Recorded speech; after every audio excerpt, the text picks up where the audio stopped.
Hello and welcome to the next video of my ADE, Discord LOL Esports Hall of Fame series, where I cover the players that have been voted into my League of Legends Esports Hall of Fame. On my Discord, there are rules and regulations on how a player gets onto the ballot and then can be voted on. The 10th class is being voted on right now. As you can tell by the title, this one is about Imp. Imp was in the 3rd class. If you join the Discord and go under the Hall channel, you will see the links to all of the videos for the players I've done thus far, as well as the playlist on YouTube also will have those videos, of course. So, Imp. Some may consider him to be the best AD carry of all time. Some have him in that, he's in that conversation with Uzi, now Ruler. I'm sure some people may even reach for Deft. I know Wei Zhao was just inducted in the 9th class, a OG that played with Team Wii way back when, and he is also in that conversation as well and mentioned. But Imp played a long time, 2013 to 2019, one of the first imports to Korea, joining the player I just did, Pawn, who were former teammates, and then left Samsung White to join the LPL.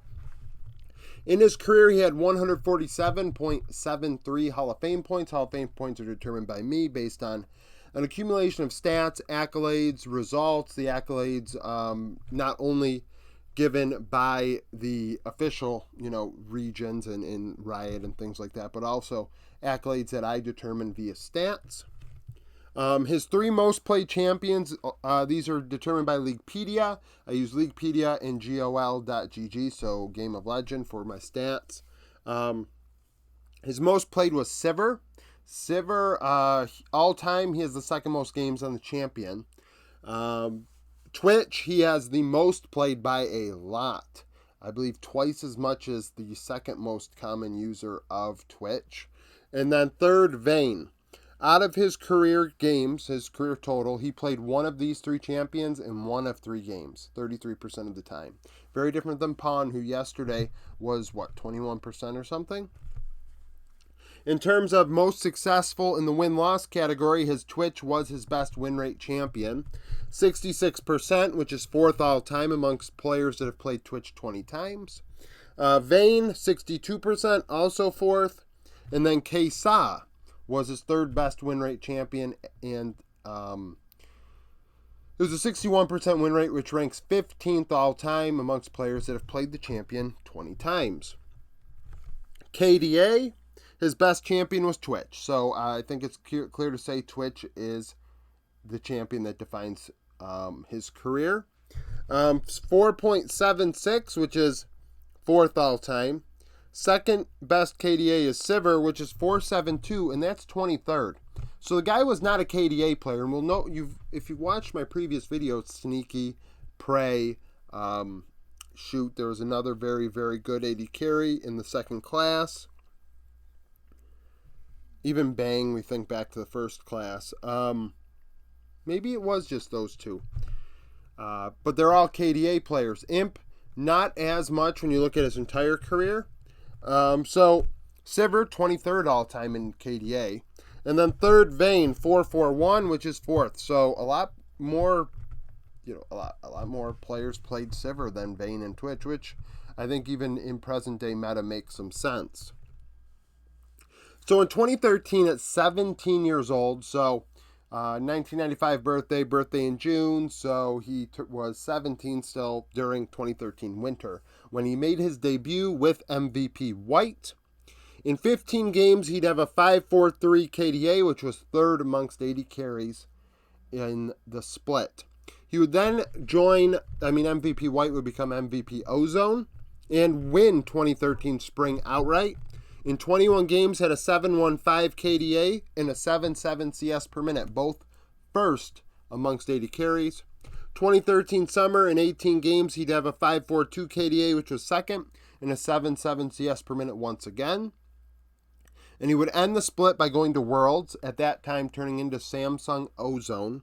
And in 9 games, he'd have a 4.6 KDA, 7.4 CS per minute, and a 70.8 KP. This would result in about 32.5 Hall of Fame points just underneath that. And you will find that his career is a story of two halves. One could argue that he spent too much time with LGD, which we're going to get into. But early on in his career, he came out guns a-blazing. He was very good off the rip. At 18 years old, he would continue with Samsung Ozone in 2014 winter. Plays 17 games, have a 4.53 KDA, 7.81 CS per minute, so stays consistent with his numbers from 2013. KDA drops a bit, but the CS is relatively the same. In spring, 19 games, 4.37 and 7.35, so slightly less CS.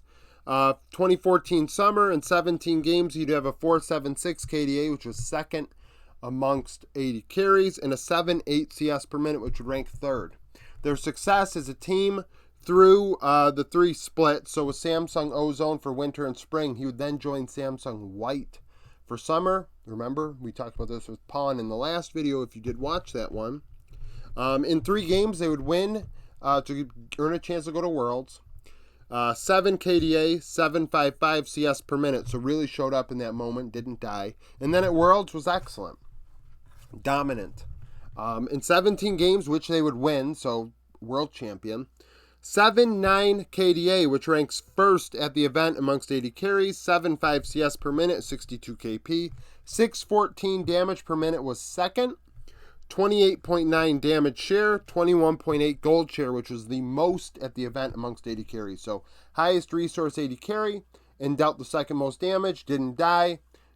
Imp was very integral to their success at that Worlds, and he would have just under 60 Hall of Fame points that year.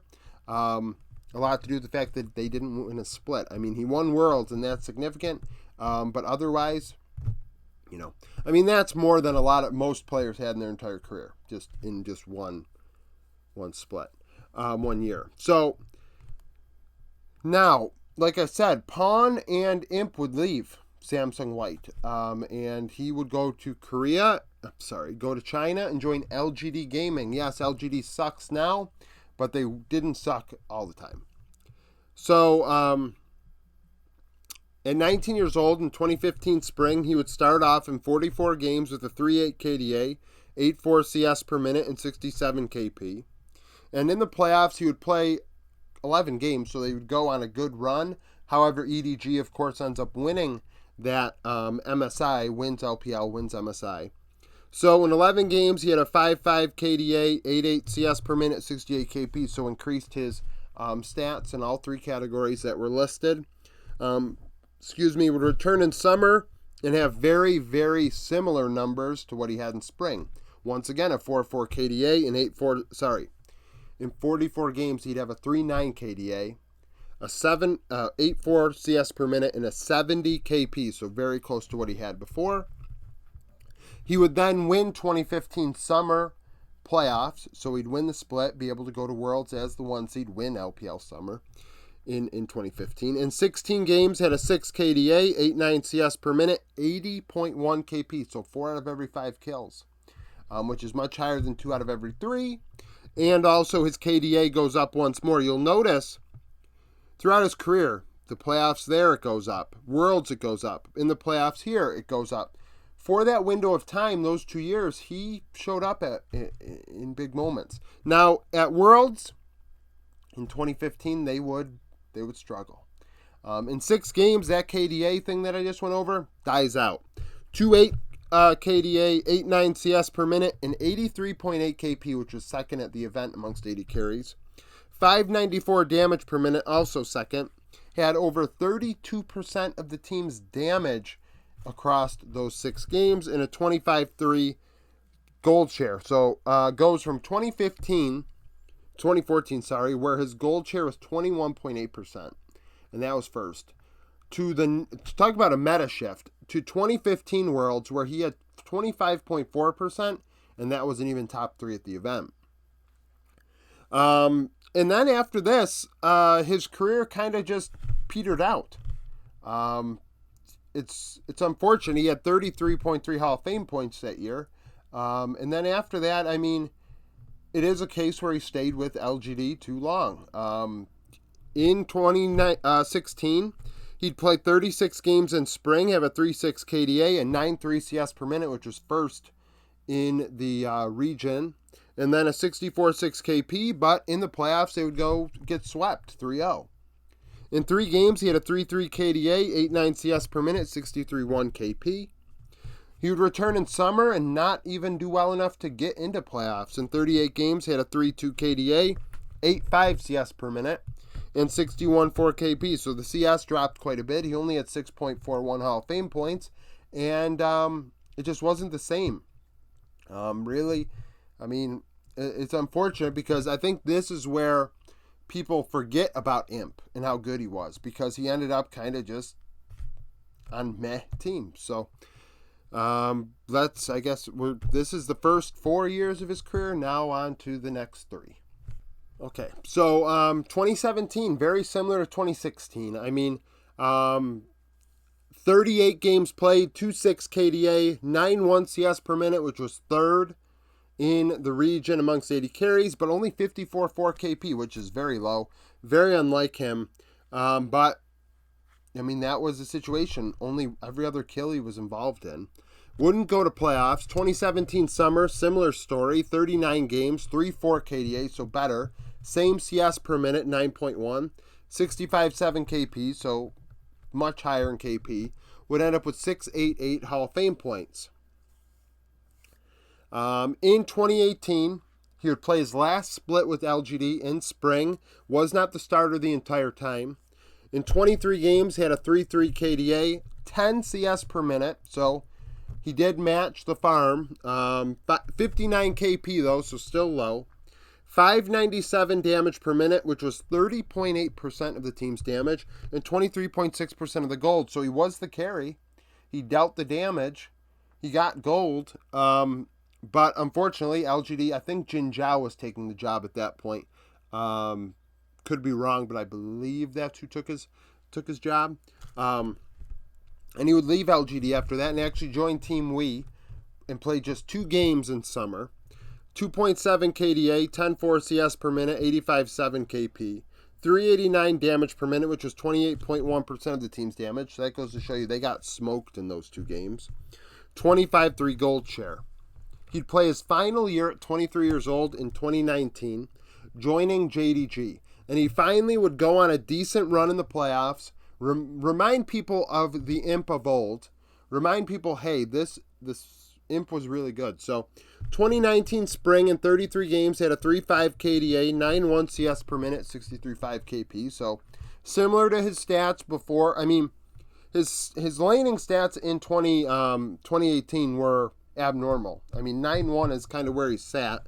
63.5 KP, 442 damage per minute, which is only 25.1% of the share. So not the super big carry, if you will. 23.1 gold share.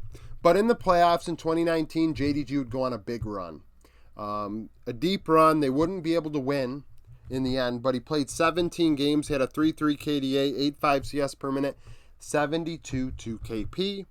524 damage per minute, which was 27.5% of the team's damage, and 23.7 gold share. In 2019 summer, his final split, 36 games, 3.7 KDA, 9.1 CS per minute, again, 66.9 KP, 503 damage per minute, which was 27.3% of the team's damage, and 23.6% of the gold. In the playoffs, he'd play a handful of games, 2.9 KDA, 8.8 CS per minute, 62.8 KP, 560 damage per minute, 26.7% of the team's damage, 23.8% of the gold. He'd have 7.5 Hall of Fame points and then retire. So, definitely a tale of 2 halves. Very similar to Pawn. We went over it yesterday. After he left EDG, joined KT, it just wasn't the same, really. And then his job just ended up in flux. And it's very similar with Imp. I mean, not to say that his job was in flux, because he did play with LGD and was the unquestioned starter for 2 full years. But at the same time, well, actually, 3. Yeah, he was the unquestioned starter for 3 years. And then in 2018, there was some pressure on him. So I guess he kind of, I mean, eventually, if you're not getting the job done and you're not going to the playoffs at all, really, time to make a change. So, I mean, I can't blame LGD for that. But at the same time, maybe it's a situation where he needed a change. And he never got it. And then he joins JDG and kind of just has a really good playoff run.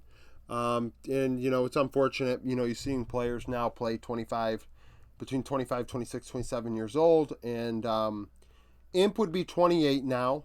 But, you know, that 2020, 2021, you know, he could have played. So, it's too bad, but nevertheless, that's it. So if you have a comment on Imp's career, put it down below.